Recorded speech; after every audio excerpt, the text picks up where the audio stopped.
So in my practice today, I'm working on Dan Grieve's 3 releases, or more specifically, release 1 and release 2. I'm going to build my way up to release 3, which is more of the lob shot or the real deep sand bunker shot.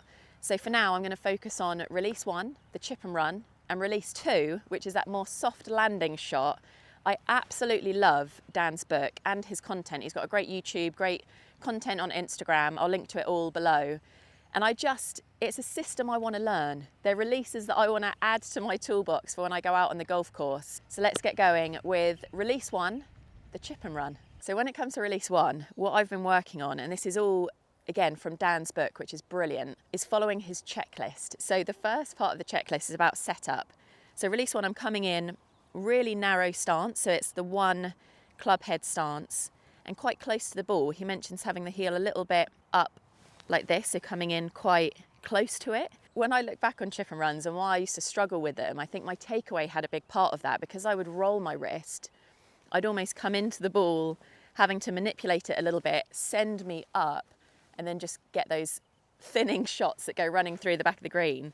So my focus, once I've got my stance, narrow stance, shaft up, is then really what Dan talks about of setting that pivot line. So the line of our body from shoulder to foot that we want to rotate around.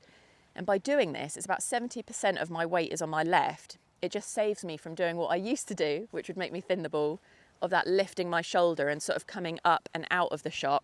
So I'm narrow stance, down the shaft, weight on the left, 70%, really feeling like I've set that line. He also talks about flaring the foot, which is why I've got that there, although I think I'm a bit of a foot flarer anyway. So I've flared my foot. And then it's really just about having that soft grip, which again is a little bit of a change. When I'd find myself here, I'd maybe get a little bit tense, try a little bit too hard to get the ball close, which again is just ingredients to send you a little bit towards thinning the ball. So I'm really trying to just hold that soft grip. He says about a 4 out of 10 on the pressure. And the key for me, in addition to the work I'm doing on my takeaway, is really that thought he talks about in the book of feeling like it's the back of my left shoulder that is pushing the club away. So it just helps me to keep my wrists and hands quiet, but also just have that real clear thought of using the back of my shoulder to push the club away, and then with that soft grip, letting the club come through and then finish round with that gentle rotation. So that's what I've been working on and putting into practice. I've got my 9-iron here because, again, the theory is that you want to get the ball on the ground as quickly as possible. So I've sort of set myself up with a shot here just to practice that technique, to really groove that technique, but then also try and build a little bit of feel, a bit of touch as well. So when we hopefully find ourselves with shots like this, we might be able to get it close and hopefully get it up and down.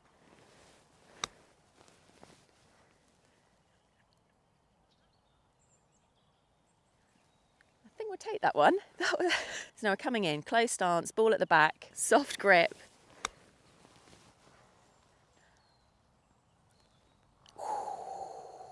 So I'm just now going to really focus on this softness. Oh, a little bit shapy, that one. Go on.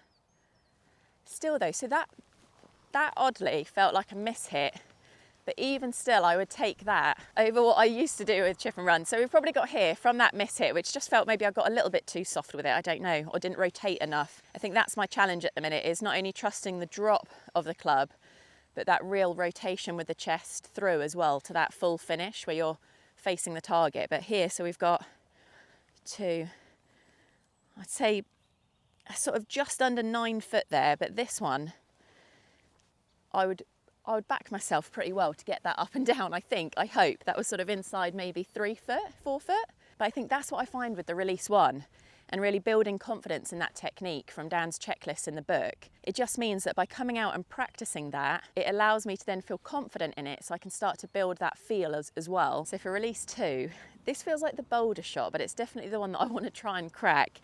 Setup wise, we're going a little bit wider. Dan talks about having, for this one, a 2 club length. I've got my 54 degree here, so my sand wedge, and we're standing a little bit further away from the ball. I'm going to go about halfway down the shaft. Soft arms, soft grip still. I know with this one it's a little bit more 55-45 in terms of the weight, and a little bit more central when it comes to both ball positions, so I'm going to have to check myself there. I could have been a little bit towards the back.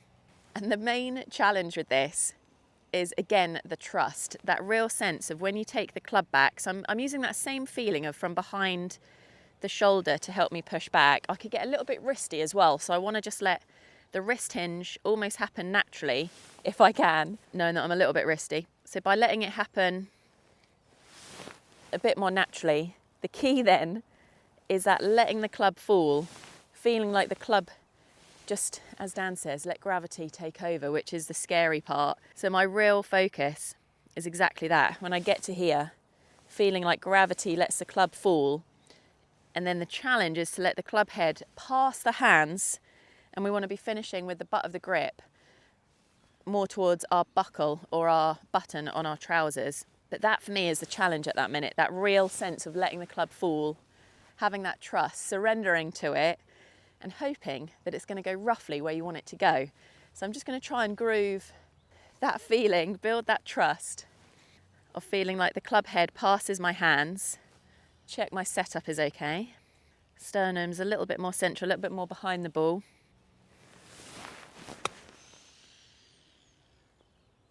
I'd be happy with that one. But the question is, did I release it in the right way? I think so. I felt like that dropped, and I felt like I then used the chest to sort of drive it round and finish with a little bit more here, a little bit sort of more on the narrow side. So starting wide with the backswing, but then coming in narrow. That was only one. So let's see what we can do with a few more.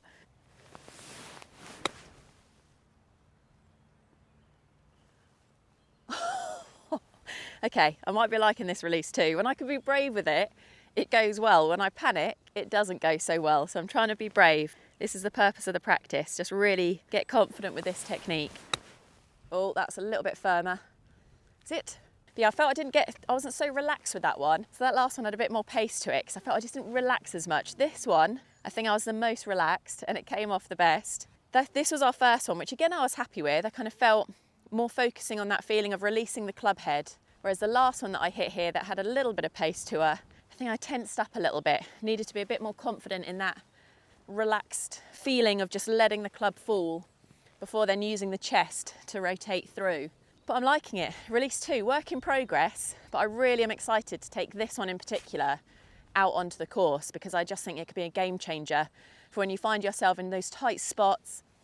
You know, you've got a little tight green to work with. I mean, we've got a bit of space here, but being able to sort of build that confidence and seeing how much it lands and stays where it lands with that little bit of spin going on, especially as I get more confident in the technique, you think hopefully that might be the one that helps me get out of some tricky spots. So there we go, my practice of release 1 and release 2.